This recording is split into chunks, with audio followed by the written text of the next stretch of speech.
Big boss ఆట మొదలైన ప్రతిసారి కంటెస్టెంట్స్ గురించే చర్చ నడుస్తూ ఉంటుంది.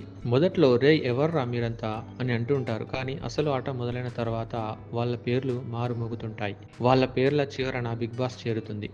అందుకే బిగ్ బాస్ హౌస్లోకి వెళ్ళడానికి అంత ఉత్సాహం చూపిస్తుంటారు. సెలబ్రిటీలు అయితే బిగ్ బాస్ని పట్టించుకోవడం లేదు, కానీ యూట్యూబర్స్, సీరియల్ నటీనటులు, సోషల్ మీడియా ఫేమ్స్ అయితే బిగ్ బాస్లోకి వెళ్ళడానికి ఉత్సాహం చూపిస్తున్నారు. అలా ఈసారి హౌస్లోకి వచ్చిన కంటెస్టెంట్స్ ఎవరు ఇప్పుడు చూద్దాం. బిగ్ బాస్ 8లోకి 14 మంది కంటెస్టెంట్స్ ఎంట్రీ ఇచ్చారు. 7గురు అమ్మాయిలు, 7గురు అబ్బాయిలు. ఈ 14 మంది కూడా జంటలుగా బిగ్ బాస్ హౌస్లోకి ఎంట్రీ ఇచ్చారు.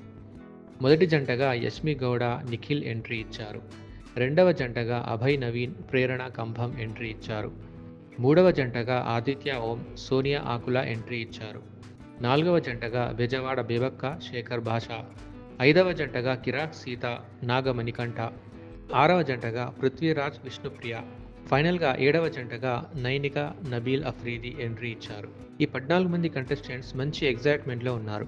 వాళ్ళు నాగార్జున గారితో జరిపినటువంటి డిస్కషన్ చూస్తుంటే చాలా ఇంట్రెస్టింగ్గా అనిపించారు. చూద్దాం మరి ఈ 14 మంది కంటెస్టెంట్స్తో అయితే బిగ్ బాస్ సీజన్ 8 స్టార్ట్ అయిపోయింది. మరి ఎలా కొనసాగుతుందో చూడాలి.